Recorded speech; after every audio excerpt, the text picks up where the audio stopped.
The ownership of a firearm in Jamaica is not a right, but a privilege. With that privilege comes major responsibility: firearm safety.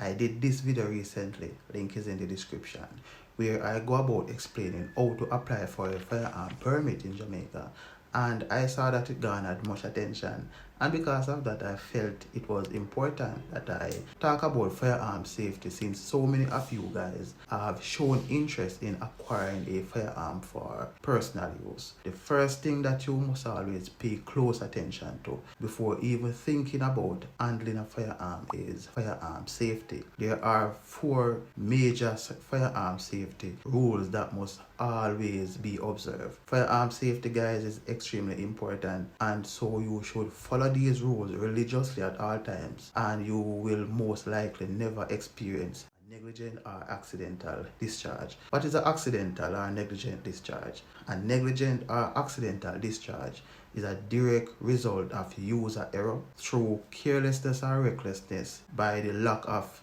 attention to basic firearm safety rules. The Universal Firearm Safety Rules that we should all be guided by tries to help us to mitigate against these occurrences. And so it is always a great idea to observe and put these rules into practice at all times. Rule number 1. Treat all firearms as if they are loaded. When handling a firearm, guys, always assume that that firearm is loaded, red hot, and ready to go. That is the first rule of gun safety. It is extremely important to know the condition of your weapon in every scenario, right? They say the 2 loudest sounds are when you are expecting a bang, but you hear a click, or when you are expecting a click, but you hear a bang. You don't want either of those to happen to you. You definitely don't want either of those surprises ever. Remember to always handle the firearm in such a way that will maximize security. Most unwanted discharges occur when the firearm is being loaded, unloaded, clean, or someone is playing with the firearm. Ask yourself this question each time you are handling a firearm. Is there a round in the chamber? Is there a round in the magazine? Even if you can bet your life on that firearm that it is empty, never point it at yourself or anyone else that you are not willing to destroy.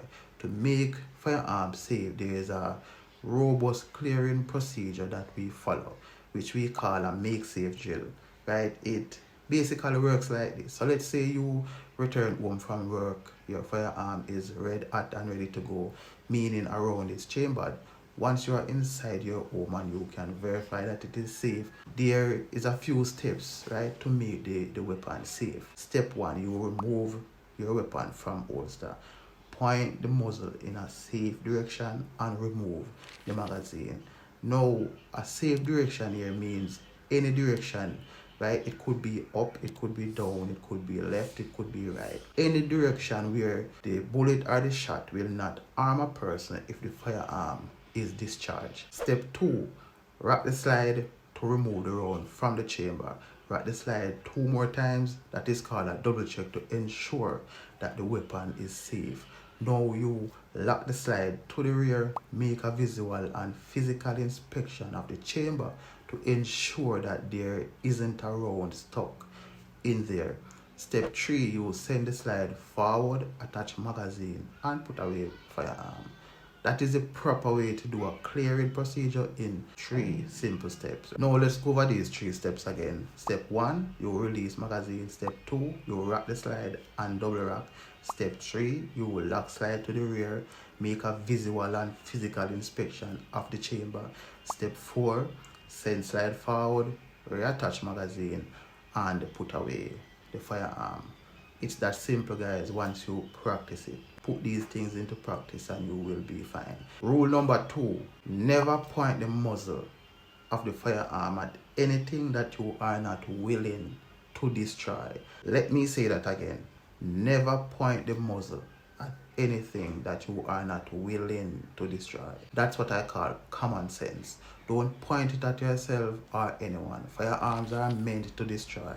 They are not meant to injure. They are not meant to warn anyone or anything. Right? If you point a firearm at someone else, not only are they in danger, but you are now perceived as a threat. So you need to go through practice and training that if you point your firearm at someone, you are ready and willing to use it. Keep your muzzle pointed in a safe direction whenever you have to handle the firearm. And as I said before, guys, a safe direction means any direction where the bullet or shot will not harm a person should the firearm be discharged. Always follow the rules. That's the daily bread of firearm holders. Rule number 3.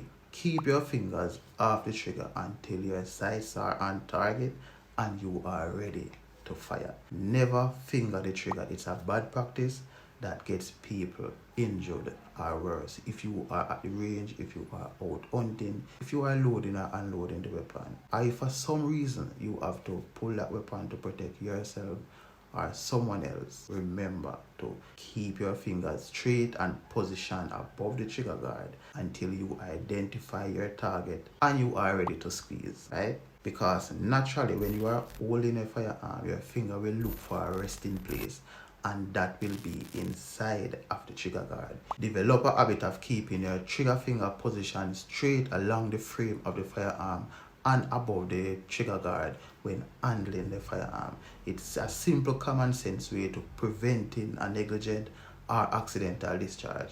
Too many accidents occur by people having a bad practice of sticking their finger inside the trigger guard as soon as they draw the weapon. That's a sure way, right, of shooting yourself or even innocent bystanders. So keep your fingers off the trigger guard until the decision to shoot has been made. This is a huge safety step towards preventing misfires. The majority of accidental discharge occur because somebody had their finger on the trigger way before they were ready to fire. Rule number 4, be sure of your target and what lies beyond it. Not only do we want to know what you are shooting at, but we also want to know what we can possibly hit. So it is crucial to always be aware of what is beyond your target, what is in front of it, what is to the left and to the right of it. A situation may arise, where one doesn't have the time to think about what's beyond the target. And that's reality. We only have a split second to make decisions in situations like that. But at the end of the day, you are responsible for every round until it stops moving. That means if you miss your target and that round travels a mile away, it's someone, that is your fault. Should that round go through your target, go through a wall and it's someone else, guess what? That is also your fault. So essentially, you can't just know the rules. They have to be absolutely second nature to you.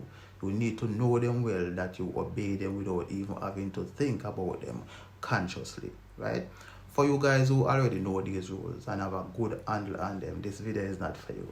It is for you to share it, right? Share it with someone else so that others can learn and put these safety rules into practice. Remember that you need to make responsible decisions, because when you pull that trigger, there is no going back. These are the 4 rules, guys. One just as important as the other. Know them, be safe, keep practicing. That's been it, guys. Thanks for watching. Catch you in the next one.